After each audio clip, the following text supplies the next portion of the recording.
Olá, meu irmão, minha irmã, sejam muito bem-vindos à nossa meditação de hoje a respeito do livro História de uma Alma. Desde já eu peço ao bom Deus que te abençoe e que te conceda um coração atento, recolhido, capaz de escutar não apenas as palavras, mas aquilo que Ele quer realizar dentro do seu coração. Hoje continuamos nossa caminhada com Santa Teresinha, entrando em uma parte muito delicada de sua história. O tempo da perda, da fragilidade e do início das provações. Se no primeiro capítulo contemplávamos a, entre aspas, primavera da sua infância, agora começamos a ver surgir o inverno. Ainda discreto, mas real. E aqui é importante perceber algo desde o início. Nós não estamos apenas diante de lembranças de infância. Estamos diante de uma pedagogia de Deus. A gente vai entender um pouquinho melhor sobre isso. Antes de iniciarmos propriamente no texto do capítulo 2, eu penso que vale fazermos uma breve contextualização, trazer alguns antecedentes que vão enriquecer ainda mais o que Teresa nos contará. Lá em 1865, Santa Teresinha ainda não tinha nascido, né? E a mãe dela, Zélie Martin, ela percebeu um inchaço em seu seio. Durante longos 11 anos, a sua condição não foi levada a sério pelos médicos, até que foi tarde demais. Aí ela foi diagnosticada com câncer de mama incurável. Ou pelo menos ele era incurável para a medicina daquela época. Não sei como que seria hoje. Bom, mas no fim, quando a dor de Zélia foi se tornando tão grande que ela já não conseguia mais reprimir seus gritos. E aí Teresinha e Celina, Teresinha com 4 anos na época e Celina com 7 anos, respectivamente, elas eram retiradas da casa dos Martin durante o dia. Elas passavam o dia na casa de uma sobrinha de afinidade do Sr. Martin, a Madame Le Riche, e justamente para que elas não tivessem essa experiência de ver o sofrimento da mãe. E a morte de Zélia foi um choque brutal para Teresinha. Isso a traumatizou de tal modo que ela se recolheu em si mesma e ela se apegou à família. Lá no seu leito de morte, Zélia ela lança um último olhar, não para o marido, nem a nenhum de seus filhos, mas a sua cunhada, Céline Guerrin, esposa do irmão dela, né, o Isidore. E aí, a tia de Teresinha, ela, depois de um tempo mais velha, né, ela escreveu a Teresinha e ela falava assim: eu creio ter compreendido esse olhar, que nada poderá me fazer esquecer. Ele está gravado no meu coração. Desde aquele dia, eu procurei substituir aquela que Deus nos havia tirado, mas infelizmente, nada pode substituir uma mãe. Ela entendeu, né? Céline Guerrin, ela entendeu que Zélia, ela lhe pedia que cuidasse de seus filhos. Os Guerrin levaram esse pedido muito a sério. Tal ponto que o tio, né, o irmão da Zélia, o Isidore Guerrin, ele foi nomeado tutor adjunto das crianças Martin. E os Guerrin, eles propuseram aos Martin que se mudassem para Lisieux, onde viviam. E os Martin concordaram. Talvez isso esteja meio confuso, porque às vezes você não está muito habituado com essa questão dos nomes. Então, assim, Luiz tinha o sobrenome Martin, o pai de Terezinha. Então a família de Terezinha meio que assume o sobrenome do pai, né? Então os Martin. E o irmão de Zélia, o Guerrin, né? Isidore Guerrin. E Zélia era Guerrin também. Mas aí, no caso de Isidore, ele é o chefe da família, né? Então a família assume o sobrenome do pai. Então aí fica o Isidore Guerrin, né? Então fica os Guerrin e os Martin. Então basicamente assim, a família do tio acolhe a família de Terezinha. E eles concordam, eles acolhem esse cuidado também. E o Isidore, ele era farmacêutico em Lisieux. E, então, para facilitar esse contato, esse convívio, né, eles optaram por fazer essa mudança para Lisieux, que é uma cidade... hoje em dia ela não é tão longe, mas eu imagino que na época, com estradas ruins, né, talvez fosse uma viagem quase que bem distante, né? Bom, mas a mudança para Lisieux, ela mostrou-se muito favorável para a família Martin. Tanto na História de uma Alma quanto na correspondência familiar, apresentam um quadro de maior serenidade, de maior tranquilidade da família, sobretudo nos primeiros anos em Lisieux. Então, o relato de Terezinha sobre si mesma nesse período dá a impressão de que foram alguns dos anos mais felizes de sua vida. Toda a atmosfera que cercava a família Martin na cidade de Lisieux era muito mais alegre e serena, mais tranquila do que aquela que ela vivia em Alençon. De certa forma, todo o contexto foi mudando, né? Então, são vários fatores que vão se agregando e favorecendo isso. Antes da chegada da família a Lisieux, o tio de Terezinha, né, o Isidore, ele providenciou para eles uma casa espaçosa, bem iluminada para alugar. É uma casa, ela era cercada por um anel de árvores, ainda, né? Cercada por um anel de árvores, muros, e situado de uma forma isolada nos arredores da cidade. Hoje, né, atualmente já nem tanto, assim, já é uma cidade que já cresceu muito, mas naquela época nem tanto. E então, da casa, né, uma das cartas fala assim, que da casa vocês não são vistos de nenhuma direção, né, escreveu Isidore a Luiz. E não vem estrada alguma, mas apenas o encantador panorama da cidade. Ou seja, era uma casa mais afastada mesmo da cidade, e isso aumentava essa atmosfera contemplativa, né? Essa beleza do terreno.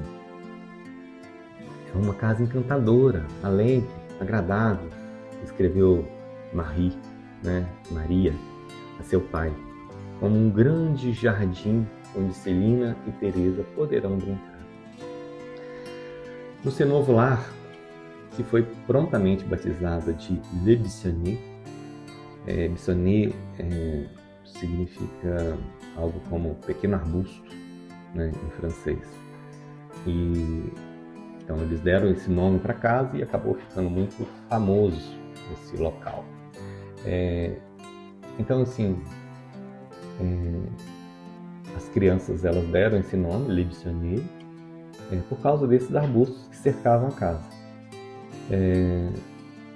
E essa casa ela ficava ao lado de um belo e amplo pátio, o Jardin de l'Étoile, que era fonte de grande encanto para Terezinha.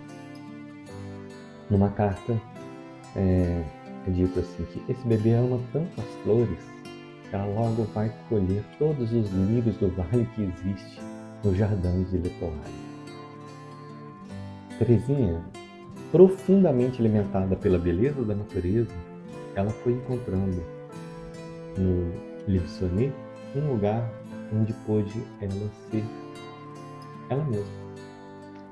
E não apenas, Libsonê era isolado da vista pública, mas também a família Martin vivia de uma forma muito reservada. Exceto pelas funções, atividades religiosas, os Martin raramente participavam da vida social de Lisieux.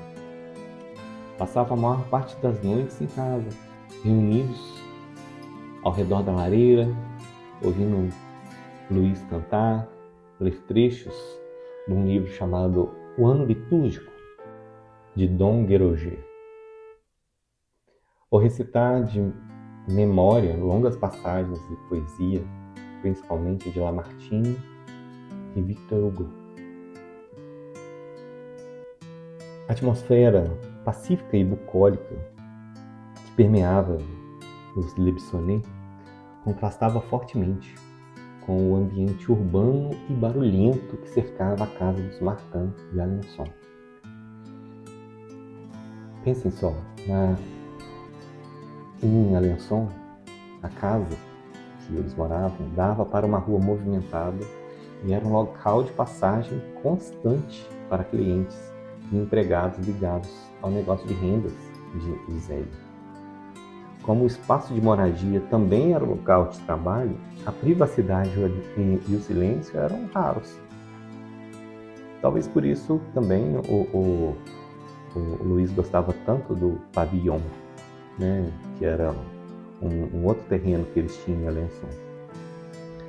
Mas, então assim, Terezinha viveu uma vida muito protegida e resguardada em Libsonê. No entanto, era exatamente disso que ela precisava para sobreviver àqueles primeiros anos que se seguiram após a morte da sua mãe. Ela conta assim: se Deus não tivesse derramado seus raios benéficos sobre sua pequena flor, escreve Terezinha, comentando o cuidado de sua família após a morte de sua mãe. Ela continua: ela jamais teria conseguido se habituar à terra, pois era fraca demais para resistir às chuvas e às tempestades. Ela precisava de calor, de um suave orvalho e das brisas da primavera. Mas, como veremos, a atmosfera terapêutica de Libsonê teve um preço. Mas, disso tudo, passemos então ao nosso capítulo de hoje. Como eu já adiantei, Terezinha ela ficou muito traumatizada pela morte da sua mãe, que se recolheu, ela se recolheu em si mesma e só se sentia segura dentro do ambiente familiar. Abre aspas. Eu, que antes era tão cheia de vida, tornei-me tímida e retraída, sensível em grau excessivo. Um olhar bastava para me fazer chorar. E o único modo de eu estar contente era ser deixada completamente sozinha. Não podia suportar a companhia de estranhos. E só encontrava alegria na intimidade da família. Meus irmãos, todos nós somos como Terezinha. Para nos sentirmos seguros, nos apegamos ao que é familiar.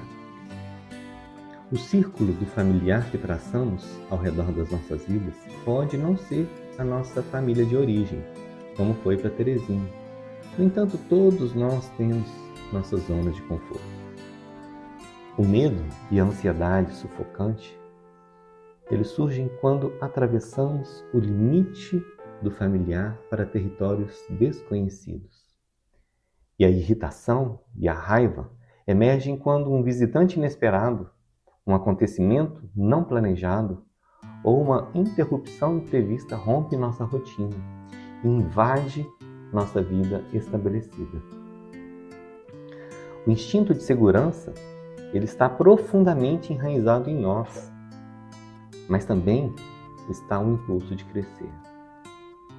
Nosso medo do desconhecido entra em conflito com o medo de chegarmos ao fim da vida e descobrirmos que nunca vivemos de verdade. Nosso instinto de segurança frequentemente destrói aquilo que tenta preservar. Quem salva a sua vida, a perderá. Como todos nós, Teresinha tinha medo de deixar o porto seguro da sua vida. Mas como veremos, ela escolheu fazer a vontade de Deus, apesar de seus medos. Que o mesmo possa ser dito de nós. E disso surge um primeiro questionamento que eu faço a mim e faço a você que me ouve também. Em que momentos da sua vida você foi confrontado com a escolha de fazer a vontade de Deus, ainda com medo? Pense nisso. Mas voltemos ao ponto que paramos. Teresinha começa recordando a doença e a morte da sua mãe. Ela fala com simplicidade, mas há uma densidade enorme nesse relato. Ela não dramatiza, não exagera, não se coloca dentro da cena. Ela observa, guarda, contempla. Isso, meus queridos, revela algo profundamente carmelitano. Santa Teresa de Jesus dizia que a alma que cresce na vida interior aprende a recolher-se e observar a ação de Deus nos acontecimentos. Não se trata apenas de sentir, mas de perceber. E Teresinha faz exatamente isso. Ela recorda pequenos detalhes. O dia passado fora de casa, a oração não feita, a ausência da mãe, a comparação com o modo como a mãe rezava com elas. Há aqui um ensinamento muito concreto. A vida espiritual se transmite mais por presença do que por palavras. A ausência da mãe faz aparecer o valor daquilo que antes parecia normal. E há uma cena que me toca muito. Celina recebe um fruto e diz que vai guardá-lo para dar à mãe. Mas a mãe já não pode mais comer. Teresinha comenta que ela agora só se alimentará da glória de Deus. Aqui uma passagem silenciosa do natural para o sobrenatural. São João da Cruz ensina que Deus conduz a alma justamente assim. Ele vai retirando certos apoios sensíveis para introduzi-la numa realidade mais profunda. A criança ainda não entende, mas já está sendo introduzida no mistério da morte e da eternidade. E depois vem o momento de dizer o último adeus. Teresinha beija a mãe pela última vez. E algo chama a atenção. Ela diz que não chorou muito, não falou com ninguém, guardou tudo em silêncio. Talvez você poderia ler esse trecho e entender isso como uma espécie de frieza, mas não é frieza. Isso é interioridade, meus irmãos. Dizia Santa Teresa de Jesus que há almas que sofrem mais no interior do que exteriormente, e que esse sofrimento silencioso muitas vezes é mais profundo. Teresinha já manifesta essa característica. Ela vê o caixão, contempla, guarda. E anos depois, ao ver outro caixão, ela relê aquele momento à luz da fé. E esse ponto é muito importante, pois o que Teresinha traz à memória não são apenas lembranças. Ela faz uma interpretação, uma leitura espiritual de sua história à luz da fé. Esse é um processo que, quando feito com coragem e maturidade, nos conduz a Deus. Ao recordar-se de quando esteve diante do caixão de sua mãe, Teresinha percebe a diferença entre sua visão de criança e a sua visão de adulta. Quando criança, o caixão parecia grande e sombrio. Quando adulta, parecia menor, e a morte se tornava ocasião de contemplar o céu. Todos os meus sofrimentos, dizia ela, haviam terminado, e o inverno da minha alma tinha passado. Santo Agostinho, ele escreve, após a morte de um amigo, algo interessante. Ele diz assim: uma dor negra cobriu meu coração. Tudo se tornara sofrimento sem mim. Fecha aspas. Mas o tempo cura, e a fé atravessa a escuridão. Mesmo em sua noite de fé, Teresinha experimentava momentos em que a luz de Deus atravessa a escuridão. Ela descreve que por um instante ela sentia que o céu existia e que era amada. Viktor Frankl, ele descreve algo semelhante em sua experiência de Auschwitz. Ele diz assim que compreendi então o sentido do maior segredo. A salvação do homem está no amor e pelo amor. E eu te pergunto, meu irmão, minha irmã, você já se surpreendeu por ter vivido uma grande dor? Já experimentou o amor de Deus no meio dessa escuridão? Pense e reze com isso. Eu creio que Deus tem muito a lhe falar a esse respeito. Bom, retornemos novamente ao nosso capítulo. Logo após a morte da mãe, então, acontece algo decisivo. Teresinha, ela escolhe uma nova mãe, vamos dizer assim, Paulina. Essa escolha, aparentemente simples, ela tem uma profundidade espiritual muito grande, porque aqui aparece um dinamismo típico da vida espiritual. Quando Deus permite uma perda, Ele também oferece um novo caminho de graça. Mas não da mesma forma, nunca substituindo, sempre transformando. A partir desse momento, Teresinha entra no que ela mesma chama de o segundo período da sua vida, o mais doloroso. E aqui começa algo muito importante para entendermos a espiritualidade dela. Ela diz que seu caráter muda completamente. De uma criança alegre, expansiva, ela torna-se tímida, sensível, facilmente ferida, interiormente frágil. E isso é muito sério, porque aqui vemos o início de uma alma que entra em um processo de purificação. São João da Cruz descreve isso com muita precisão.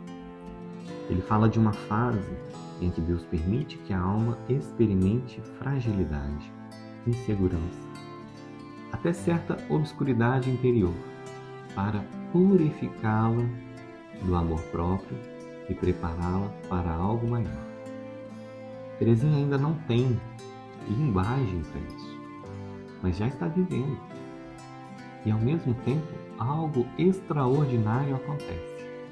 Ela continua cercada de amor. Ela diz que seu pai passa a amá-la com um amor ainda mais terno, quase materno. Paulina e Maria tornam-se para ela verdadeiras mães. E ela usa uma imagem muito bonita. Mesmo debaixo da neve da provação, Deus fazia chegar até ela o calor necessário. Aqui aparece, meus irmãos, um equilíbrio muito profundo da ação de Deus. Ele não permite provações além das forças da alma. Parece até meio clichê falar algo assim, mas isso é muito verdade. Santa Teresa de Jesus dizia que Deus é um bom jardineiro. Ele poda, mas também rega. Ele prova, mas também sustenta. Teresinha começa então a narrar sua vida nos Bissonies. E aqui entramos numa dimensão muito rica da espiritualidade dela. a vida cotidiana como lugar de encontro com Deus. Ela fala das lições, da leitura, das pequenas dificuldades com a gramática, das recompensas, das brincadeiras, do jardim, dos pequenos altares. Tudo é muito simples, mas tudo é vivido com profundidade.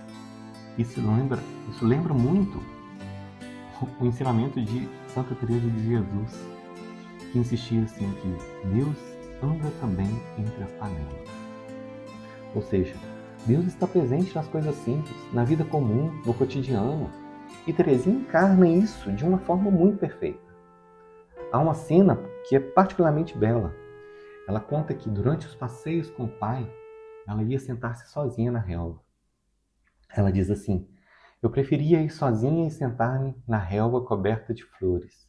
E então meus pensamentos tornavam-se muito profundos.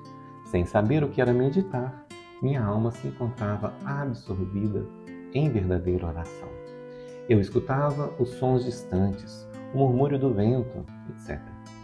Às vezes, notas indistintas de alguma música militar chegavam até mim, enchendo meu coração de uma doce melancolia. A terra, então, me parecia um lugar de exílio, e eu só podia sonhar com o céu. Isso é profundamente carmelitano, meus irmãos. São João da Cruz ensina que muitas vezes a oração mais profunda não é feita com palavras, mas com uma simples atenção amorosa a Deus. Teresinha, ainda criança, já vive isso. Sozinha, atenta ao mundo ao seu redor e mergulhada em si mesma. Sons, vento, música. Tudo despertava nela um profundo anseio. Eu não sei, meus irmãos, eu penso que todos nós, de alguma forma, já tivemos experiências semelhantes. Eu, pelo menos, sim, consigo identificar isso com muita clareza na minha vida.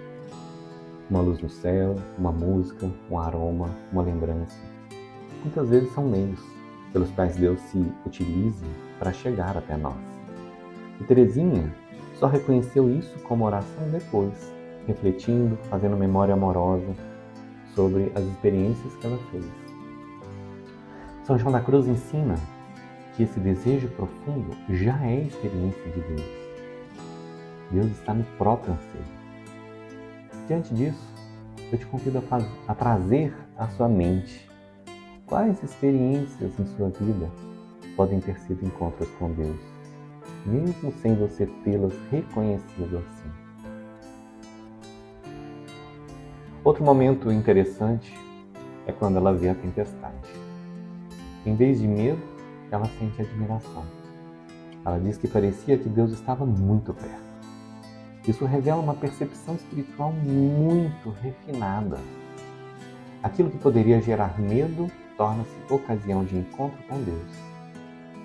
Claro, há também episódios concretos onde ela mostra suas imperfeições. A cena com a Vitória, por exemplo, em que ela perde a paciência, se irrita, bate o pé, depois se arrepende profundamente. E isso é muito importante. A santidade, ela não nasce da ausência de defeitos, mas da capacidade de reconhecer, arrepender-se e recomeçar. Parece até um pouco das nossas reflexões quaresmais, né? Mas é por aí mesmo. E Santa Teresa de Jesus diz que uma alma cresce muito mais pela humildade após uma queda do que por muitas obras exteriores. Depois chega um outro momento, também é muito bonito, a sua primeira confissão. Ela vive isso com fé profunda. Ela chega a perguntar se deve dizer ao padre que o ama, porque entende que ali ela está falando com Deus. Aqui vemos algo central na espiritualidade dela, essa simplicidade. Ela não complica. Ela vive tudo com transparência, com verdade, e experimenta uma alegria profunda após a confissão. Teresinha fala também das festas litúrgicas, das procissões, do domingo. Mas algo me chama a atenção, sabe? Mesmo nos momentos mais felizes, ela sente uma certa melancolia quando o domingo termina. Ela diz que seu coração ansiava pelo céu. Isso é muito profundo. É o que São João da Cruz chama de saudade de Deus. Isso, meus irmãos, é uma espécie de nostalgia do eterno. Um desejo que nada nesse mundo consegue satisfazer plenamente. E há também a relação com o Pai, que também é central. Ela o chama de Rei e descreve com uma delicadeza impressionante o amor que recebe dele. Mas há algo ainda mais profundo. Ela começa a perceber no Pai uma dimensão espiritual. Quando ele escuta sermões, quando se emociona, quando mergulha nas verdades eternas. Ela vê que ele não pertence totalmente à Terra. Essa percepção será muito importante depois, quando vier a grande provação da doença do Pai. E daqui a um tempo nós iremos conversar a respeito. Então aparece uma cena misteriosa e muito forte. A visão do homem curvado. Ela vê uma figura que se parece com o Pai, mais envelhecida, curvada, quase irreconhecível. E ela sente um pavor profundo. Mais tarde ela compreenderá que aquilo era uma antecipação da provação que o Pai viveria. E aqui entramos num terreno muito delicado, mas profundamente espiritual. Deus, às vezes, ele permite que certas almas tenham uma intuição antecipada da cruz. Não para assustar, mas para preparar. São João da Cruz fala disso quando diz que Deus, em sua sabedoria, prepara a alma para provações futuras, ainda que de forma velada. E para finalizarmos nosso diálogo de hoje, no final do texto, há uma cena muito bela à beira-mar. Teresinha contempla o mar, o pôr do sol, o que ela chama de sulco de ouro sobre as águas. E ali toma uma resolução de não afastar sua alma do olhar de Jesus. Essa imagem é muito rica. A alma como um pequeno barco, guiado por uma luz. Isso ecoa, meus queridos, diretamente em São João da Cruz, que fala da alma como aquela que caminha na noite guiada por uma luz interior, a fé. E assim termina essa parte. Uma vida ainda simples, ainda protegida, ainda cheia de ternura, mas já atravessada por sinais claros de que a provação virá. E aqui está talvez a grande mensagem desse episódio. Deus não forma os santos apenas com consolações. Ele forma através de uma mistura misteriosa de amor e cruz, de luz e sombra, de presença e ausência. Antes de terminarmos, quero te deixar ainda 3 perguntinhas para te ajudar na sua oração. A primeira: como eu tenho interpretado as perdas e provações da minha vida? Como uma espécie de abandono ou como um caminho de Deus? Será que você sente que Deus te abandonou ou que Ele te mostra um caminho? Segunda pergunta: minha vida espiritual está apenas nos momentos fortes ou também nas coisas simples do cotidiano? Terceira pergunta: eu tenho permitido que Deus trabalhe a minha sensibilidade ou fujo das fragilidades que Ele quer transformar? Leve isso para a oração, meus queridos, e peça a Deus a graça de começar a ler a sua própria história como Teresinha leu a dela, como uma história de amor conduzida por Deus. Que Santa Teresinha interceda por nós e que aprendamos pouco a pouco a confiar e a amar. Até o nosso próximo encontro. Caminhemos, olhos fixos em Jesus.